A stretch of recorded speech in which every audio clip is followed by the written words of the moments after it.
Bismillahirrahmanirrahim. Assalamualaikum warahmatullahi Warahmatullahi wabarakatuh. wabarakatuh. Baik, jadi kami di sini dari kelompok 6 akan mempresentasikan hasil diskusi kami mengenai analisis customer journey dan priority grid GPS tracker untuk user ADHD. Pertama-tama perkenalkan terlebih dahulu, saya Rindi Lestari dengan NIM akhir 031. Saya Fatimah Ella Syarif dengan NIM 2211103018. Saya Wilanti Darunita dengan NIM 2211103026. Saya Wanda Doktaviana dengan NIM akhir 011. Saya Rizky Anugrah Putri Almailia dengan NIM akhir 20. Oke, jadi langsung saja kita masuk ke pembahasannya. Jadi yang pertama akan kita bahas di sini ada beberapa poin. Yang pertama ada isi pendahuluan, ada pembahasan yang di dalamnya ada customer journey, ada user persona, user scenario, pain point dan goals, ada priority grid dan juga kesimpulan. Nah, untuk pendahuluannya di sini karena kita itu memiliki ide untuk membuat GPS tracker untuk orang yang memiliki ADHD, di mana itu kondisi yang dapat mempengaruhi fokus dan kontrol impuls seseorang. Nah, di mana seorang dengan ADHD ini mengalami kesulitan dalam mengingat di mana mereka itu meletakkan barang-barang penting, entah itu kunci, dompet, ponsel, ataupun barang berharga lainnya. Jadi jika ADHD tersebut mengalami kesulitan seperti itu dapat menyebabkan gangguan dalam aktivitas sehari-hari yang mana itu bisa meningkatkan stres serta menurunkan produktivitas. Nah, hadirnya GPS tracker di sini kami harap untuk menjadi solusi dalam membantu seorang dengan ADHD dalam melacak barang dengan cepat dan mudah, di mana terdapat fitur-fitur yang dapat mengurangi gangguan, meningkatkan efisiensi, serta mendukung produktivitas dalam menjalani keseharian mereka.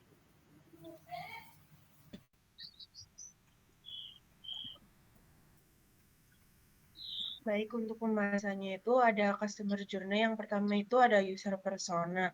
User persona yang kita ambil itu seseorang bernama Raka yang memiliki pekerjaan sebagai desain grafis yang berusia 27 tahun dan bekerja sebagai freelancer. Sebagai individu dengan ADHD itu, dia sering mengalami kesulitan dalam mengatur fokus dan mengingat di mana terakhir kali dia meletakkan barang-barang pentingnya, itu seperti kunci, dompet, ataupun ponsel.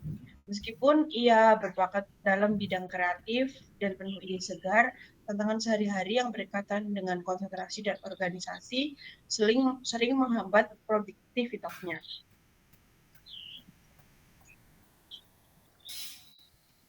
Untuk selanjutnya yaitu Raka itu seorang yang antusias dan penuh semangat terhadap pekerjaannya.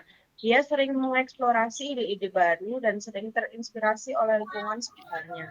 Namun, ia juga cenderung mudah terdistraksi, terutama ketika sedang dalam tekanan atau memiliki banyak hal yang harus dilakukan sekaligus.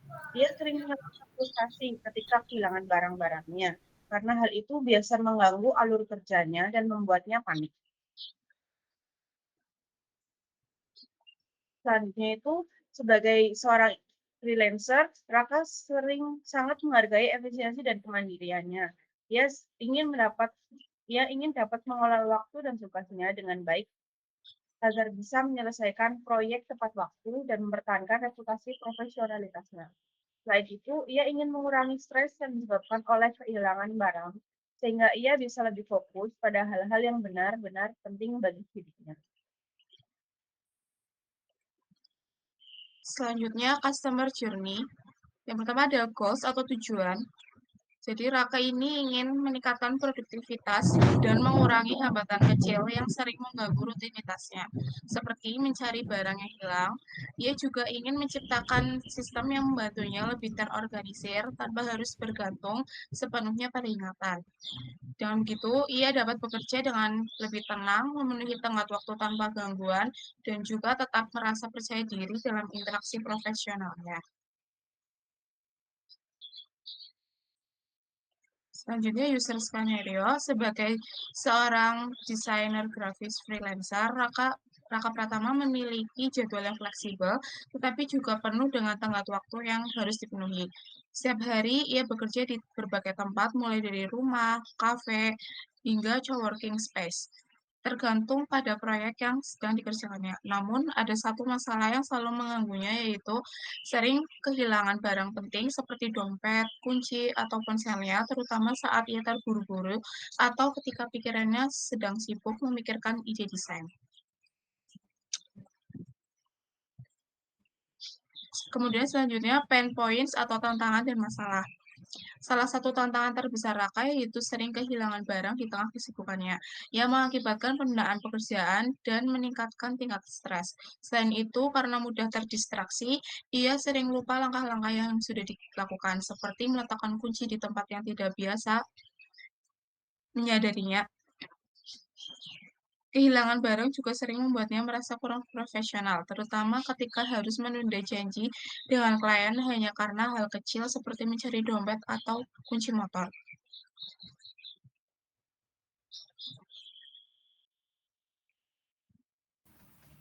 Lalu selanjutnya, suatu pagi, Raka menerima email dari klien yang meminta revisi desain dalam waktu 2 jam. Ia segera bersiap untuk ke coworking space agar bisa bekerja dengan lebih fokus. Namun, ketika hendak berangkat, ia menyadari bahwa kunci motornya tidak ada di tempat biasa. Ia mencoba mengingat di mana terakhir kali meletakkannya, tetapi pikirannya terasa kosong.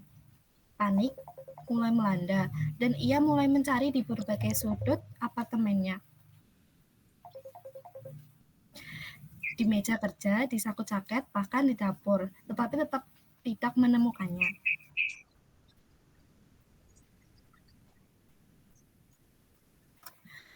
Alih-alih tetap fokus mencari, pikirannya malah terdistraksi oleh notifikasi ponsel, membuatnya tanpa sadar membuka media sosial selama beberapa menit. Ketika akhirnya ia kembali mencari, ia merasa semakin frustasi karena waktu terus berjalan. Setelah hampir 20 menit berlalu, ia akhirnya menemukan kunci motornya yang terselip di antara buku sketsa yang ia gunakan tadi malam. Namun karena waktunya sudah terbuang, ia terpaksa membatalkan rencananya untuk bekerja di coworking space dan harus menyelesaikan revisi dari rumah dengan kondisi yang kurang ideal.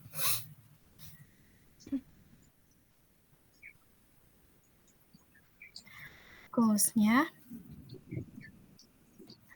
membantu Raka Pratama mengatasi kesulitan dalam menemukan barang-barang pentingnya dengan cepat dan efisien, sehingga ia dapat lebih fokus pada pekerjaannya sebagai desain grafis.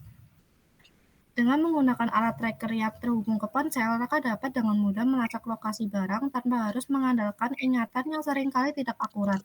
Solusi ini bertujuan untuk mengurangi stres, meningkatkan produktivitas, serta membantunya memenuhi tenggat waktu yang lebih baik. Dengan kehidupan yang lebih terorganisir, Raka dapat bekerja dengan lebih cepat, lebih percaya diri, dan profesional tanpa terganggu oleh hal-hal kecil yang dapat menghambat kinerjanya.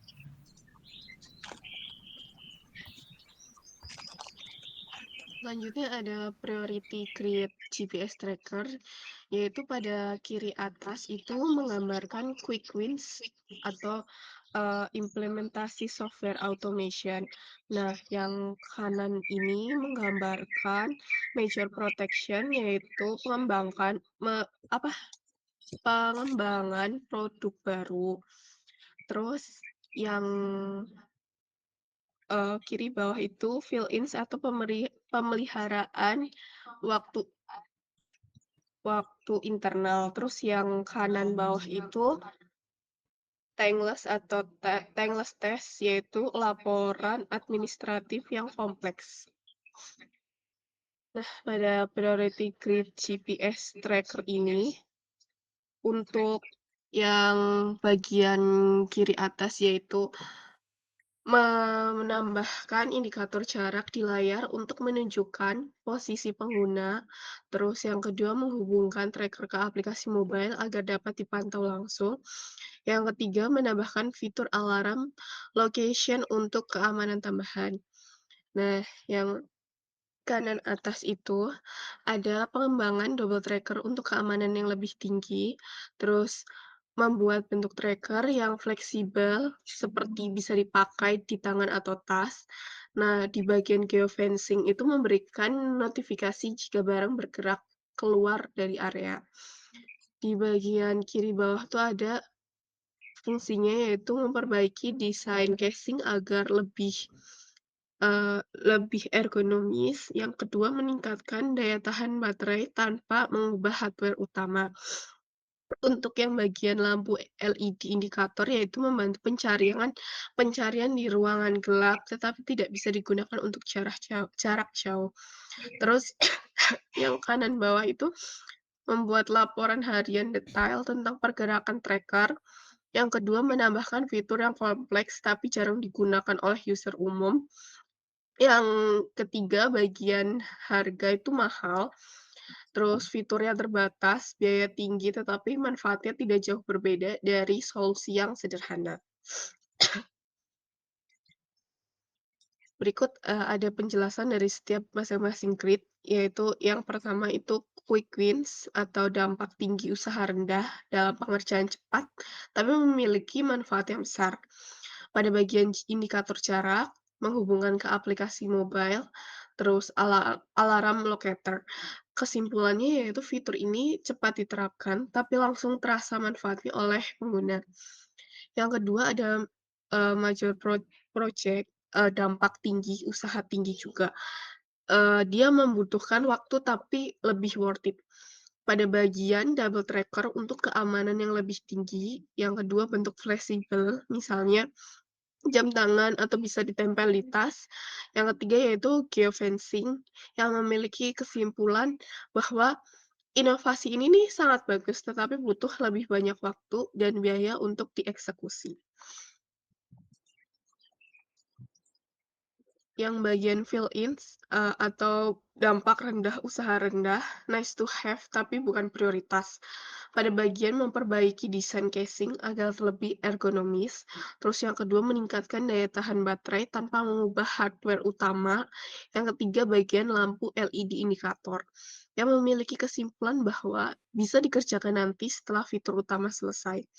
Nah, yang keempat itu tankless test atau memiliki dampak rendah, usaha tinggi, sulit tapi nggak terlalu berguna, yaitu pada bagian membuat laporan harian detail tentang pergerakan tracker, menambah fitur kompleks tapi jarang digunakan. Yang ketiga, harga mahal, fitur terbatas. Kesimpulannya bahwa kalaupun fitur ini dibuat, itu tidak memberikan nilai besar bagi mayoritas penggunanya. Oke, jadi, dari kami udah beberapa menyampaikan mengenai user persona dan user skenario-nya, di mana, kita membuat user persona itu untuk membantu kami dalam memahami kebutuhan pengguna dan juga membuat produk yang mana itu sesuai dengan harapan pengguna. Di mana di sini kita mengambil user personanya dengan Raka, di mana dia seorang desainer grafis dengan memiliki ADHD. Nah, di mana, kita membuat GPS tracker itu bisa membantu memahami, maksudnya membuat user persona dan user skenario dapat membantu kami dalam memahami pengguna lebih baik dan juga membuat desain yang tepat, serta memahami identifikasi masalah atau kendala yang dialami oleh Raka sebagai desainer grafis yang memiliki ADHD. Nah, dengan itu, kami memiliki solusi GPS tracker yang mana fitur-fiturnya, diharapkan dapat memudahkan Raka Pratama dalam menjalani aktivitasnya sebagai desainer grafis. Jadi, GPS tracker ini bisa menjadi solusi nyata bagi orang-orang seperti Raka atau sejenisnya yang memiliki ADHD juga untuk membantu mereka lebih fokus, mengurangi stres akibat kehilangan barang, dan meningkatkan efisiensi dalam bekerja tanpa gangguan kecil yang menghambat produktivitas. Mungkin sekian dari kami, kelompok 6. Kurang lebihnya mohon maaf. Wassalamualaikum warahmatullahi wabarakatuh.